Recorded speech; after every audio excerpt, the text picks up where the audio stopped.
Orphaned while still in infancy and left with no clues about her ancestry, Rose has never known the comfort of family belonging. After the death of the foster mother who raised her, she finds herself in possession of a box full of mysterious artifacts that present baffling links to her heritage. This marks the beginning of a journey of self-discovery in search of her true identity. Her quest takes her to the quaint village of Oberon, situated amid the majestic splendor and conflicted history of the Ukahlamba Drakensberg, where the descendants of the last surviving San community are said to reside. There, Rose uncovers unexpected revelations that propel her towards a new and deeper understanding of herself, her ancestral roots, and a more integrated sense of place and belonging on African soil. This first novel encapsulates the identity dilemmas of young white South Africans amid the fluctuating social and political scenarios of South Africa. Weaving through it is the disorientation of a white tribe lost in translation between old and new social orders. It is titled Inheriting the Earth, and it is written by Jill Nudelman, who joins us on the line. Good afternoon and welcome to SAFM Literature, Jill. Thank you. Good afternoon. Now, I just thought, the curse of the phenotype, when I was reading about Rose's story, that, you may look a certain way, but it doesn't, it's not conclusive of who you may really be. And that is the problem that Rose is faced with, right? Absolutely. And it's such a contentious issue in our society, race. I mean, people are afraid to look at race issues. I think they're even uncomfortable to use the terms black and white. I know I'm not, but I have to because this is where I am right now. Well, I must tell you that a few weeks ago I was at a party and I was talking to a young black woman, and when she asked what my book was about, and I said it was a look at white identity, I saw her visibly recoil. And that was the end of our conversation. And I was quite sorry because I wanted her to like me. But I thought that this is not going to be easy. It is a contentious issue. But I think that we do need to look at the issue and discuss it in an open and honest way. How do you think it has come to be that there's almost a sense that the only people who have the right to talk about identity are black people? Why do you think that's the case? I think because we were the privileged minority in this country. I think it's because of the legacy of apartheid. I think that's why I think that's why it's come to be like that. I think it's difficult for whites to look at these issues. But was that the starting point of your novel, or was it about just, belonging generally? Because one gets a sense, I mean, Rose is not a sort of a politically minded individual. She lives a pretty isolated life, on a cottage, writing freelance. And she doesn't seem to have, many social attachments. Was it necessary for you to create that kind of character in order to carry your story along?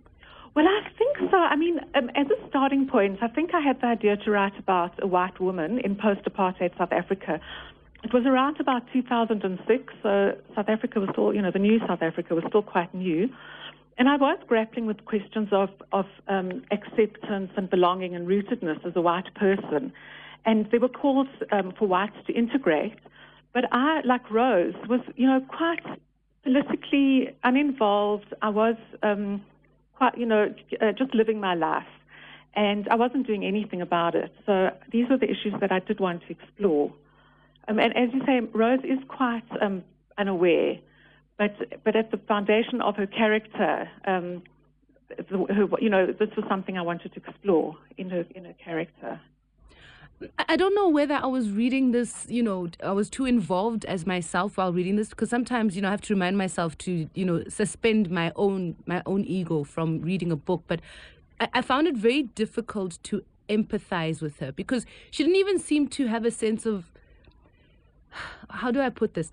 Rose didn't seem to have, a longing or a clearly defined desire for anything in particular in her life. It almost seemed as if, life was just carrying her along. Why do you think I felt that way towards her? Because she was a very passive person. She was very shy and unconfident. And I think I did want to leave it to the reader to make their own conclusions. I didn't want to dictate what the reader, what the reader should think. So I did leave it open. But as an orphan and as someone with no roots and no sense of her own history, she was very insecure and with no clear sense of who she was. So maybe that's why she didn't. I didn't want her to come across as having strong, strong ideas about anything. She sort of let life carry her along. She was very passive. But I think at the end she finds her way. I hope she did for you. Yeah, and look, I mean, maybe I'm being a little bit unfair by insisting that everyone have strong convictions just because I do. Okay. I don't think that's fair of me at all.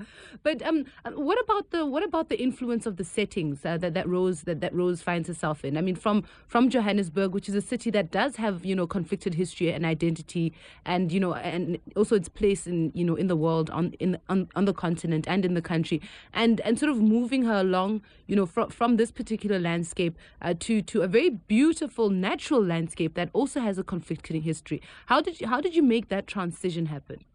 Well, let me just go back to how Rose deals with her place in Johannesburg. I think she does feel guilt every time she sees a beggar. I do describe poverty and crime in Johannesburg and AIDS, or in the novel as a whole.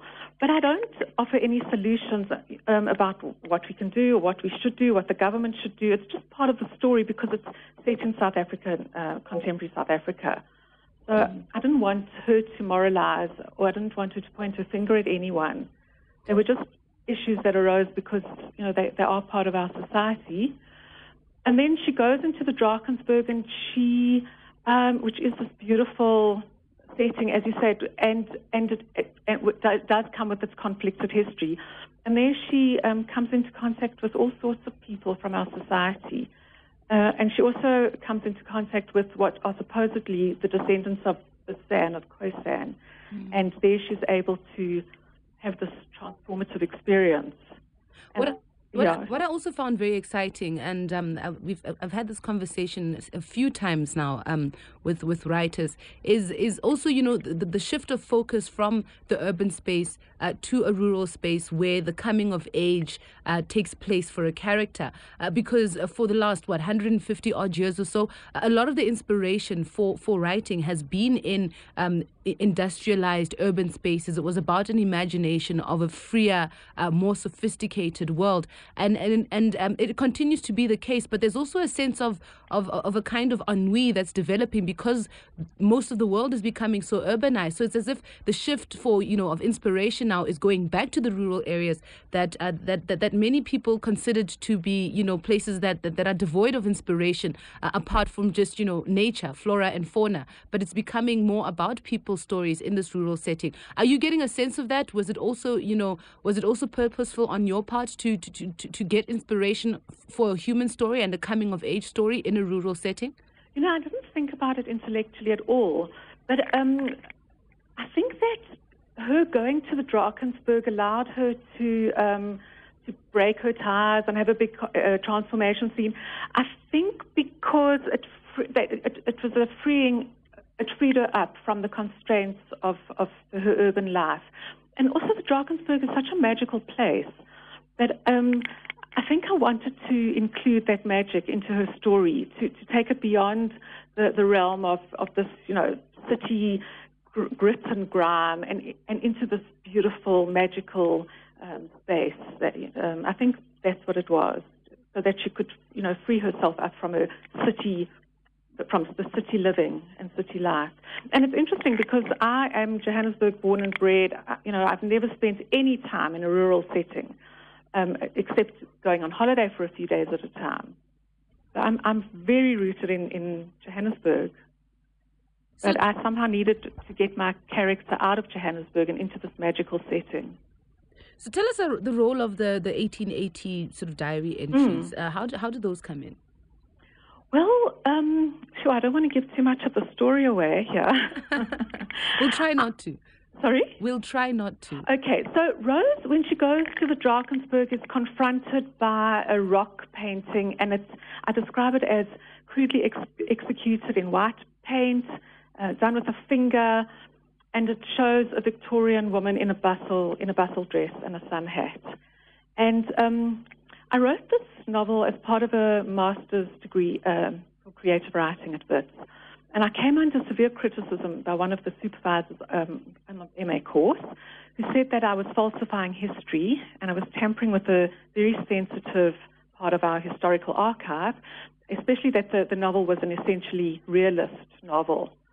So anyway, I was surfing the net one night and I came across this fantastic master's thesis by a woman called Laura Mallon about Khoisan culture in no man's land, which is an area between the Eastern Cape and the Drakensberg. And in this thesis, she describes this exact type of painting, crudely rendered in white paint and often overlaying the finely detailed polychromatic rock painting of the type with which we're familiar, and the subject matter of animals and men with bows and arrows.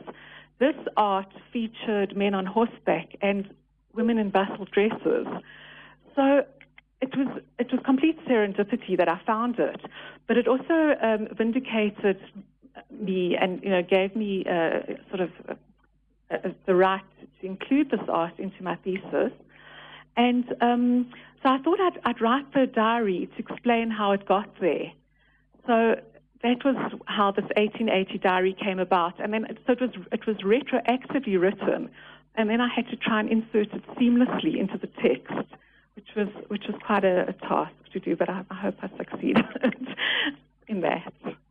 Yeah, and also, I mean, the challenge to write a human story that deals with the issue of a fraught identity without getting too bogged down in the sort of the grand politics of it is also an incredible challenge. How were you able to do that?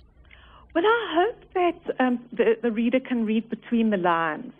I did a lot of research, but I was quite impatient. I just wanted to get on with the story. So maybe in that respect, my impatience, helped me just to get on with it and not get bogged down in detail. I did a little bit of research on the Victorian era. I did some research on Khoisan culture, and then I just wanted to get on with it. Right, and we'll leave it to the listeners also to have their experience with Rose's journey in Inheriting the Earth, a book by Jill Nudelman. Thank you so much for joining us on SAFM Literature, and I hope to read more from you. Thanks very much. Go well. Okay, bye-bye.